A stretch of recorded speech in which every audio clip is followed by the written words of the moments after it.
ও মা, আসসালামু আলাইকুম মা। ওয়ালাইকুম আসসালাম আবু বকর। মা, আমার অনেক পানির পিপাসা পেয়েছে, আমাকে এখনই এক গ্লাস পানি দাও মা। একটু অপেক্ষা করো বাবা। এই নাও পানি। বিসমিল্লাহির রহমানির রহিম। আলহামদুলিল্লাহ। এই নাও মা। এটা কি হলো বাবা? কেন মা, কি হয়েছে?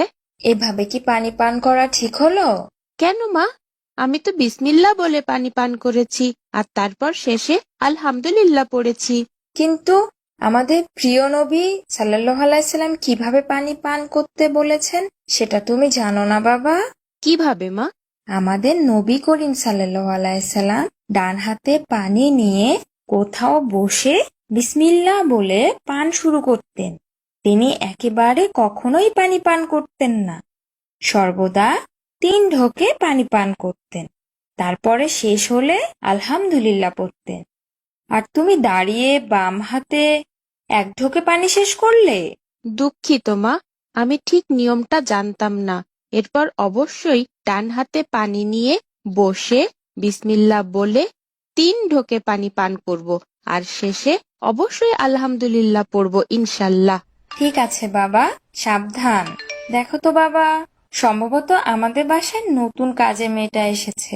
আমাদের কবে কাজের মেয়ে নিয়েছো মা? তোমার বাবা গতকাল যাকে ঠিক করে এসেছিলেন ওরই তো আজকে আসার কথা ছিল। ঠিক আছে মা, আমি ওকে এখনই ভিতরে নিয়ে আসছি।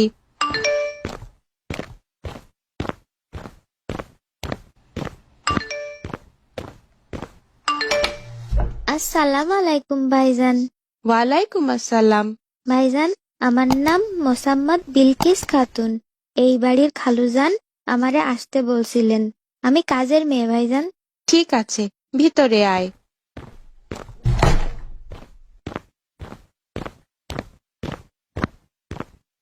সোফায় না, নিচে বস। ঠিক আছে ভাইজান, আমি দাঁড়াইয়া থাকি। মা, ও মা, কাজের মেয়েটা এসেছে। আসছি বাবা। আসসালামু আলাইকুম খালাম্মা। ওয়ালাইকুম আসসালাম। কি ব্যাপার, তুমি দাঁড়িয়ে আছো কেন? সোফায় বসো। না খালাম্মা, ভাইজান তো সোফায় বসতে না করলেন। আবু বকর, তুমি ওকে সোফায় বসতে না করেছো কেন? মা, ও তো আমাদের কাজের মেয়ে। কাজের মেয়ে সোফায় কেন বসবে? ছি বাবা, এগুলো বলতে হয় না। তোমার নাম কি মা? মোসাম্মদ বিলকিস খাতুন। তোমার বাড়িতে আর কে কে আছেন? শুধু বাবা আছেন, মা অনেক আগেই মারা গেছেন খালাম্মা। ঠিক আছে, তুমি এই বাড়িতে বাড়ির মেয়ের মতোই থাকবে। আপনি অনেক ভালো খালাম্মা। ঠিক আছে বিলকিস, আসো আমার সাথে, আমাকে রান্নায় সাহায্য করো। কই মা, আমার নাস্তাটা নিয়ে এসো তাড়াতাড়ি। আসছি বাবা। এই নাও আবু বকর, এটা তোমার জন্য। বিলকিস, এটা তোমার জন্য। না খালাম্মা, আমার লাগবো না, আপনি খান। নাও তো, আমি দিচ্ছি। মা, আমার নুডলস কেন ওকে দিচ্ছ? ও তো কাজের মেয়ে। কাজের মেয়ে কেন আমার খাবার খাবে মা? ছি বাবা, এগুলো কি বলো? এগুলো বলতে হয় না। ও তোমার বোনের মতো। না মা, ও কেন আমার বোন হবে? ও তো কাজের মেয়ে।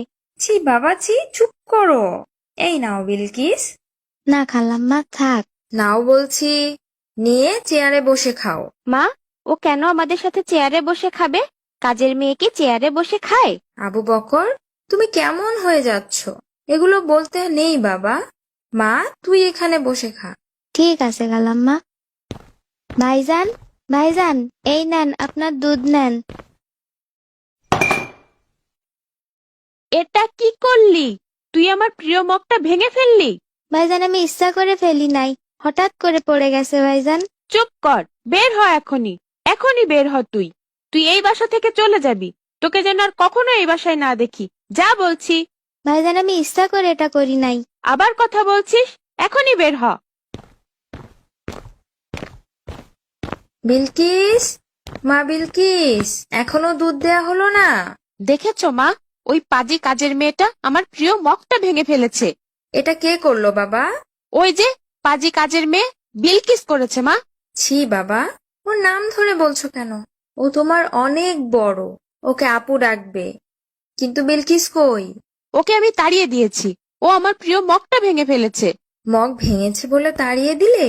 ও হয়তো ইচ্ছে করে ভাঙেনি। ওকে কি তাড়িয়ে দেওয়াটা ঠিক হলো বাবা?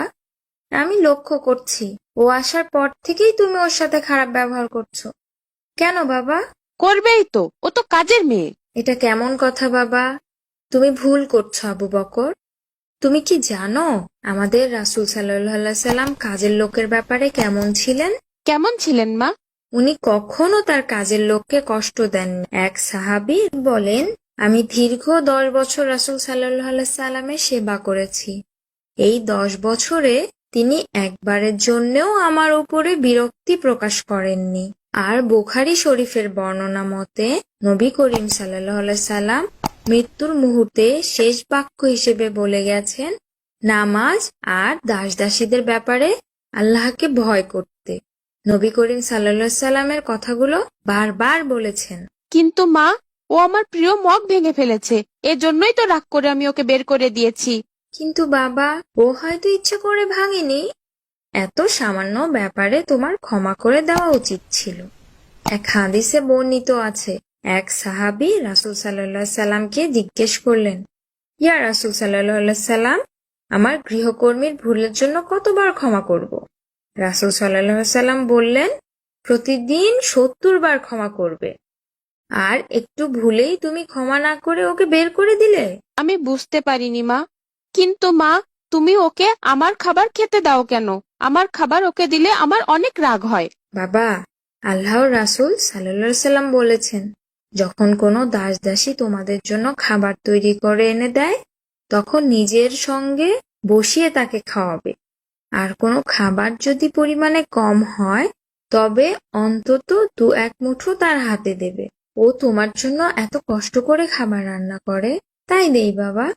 ওরও তো খেতে ইচ্ছে করে।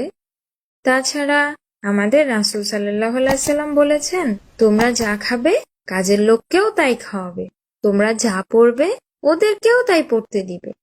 আর গৃহকর্মীকে যা খাওয়ানো হয় তা কোনো এক ধরনের সাদকা বাবা। আমি দুঃখিত মা, আমার এগুলো জানা ছিল না। চলো না মা, আমরা আবার মেয়েটাকে ফিরিয়ে আনি। ওর কাছে আমার ক্ষমা চাওয়া উচিত। এই তো আমাদের ভালো ছেলেটা।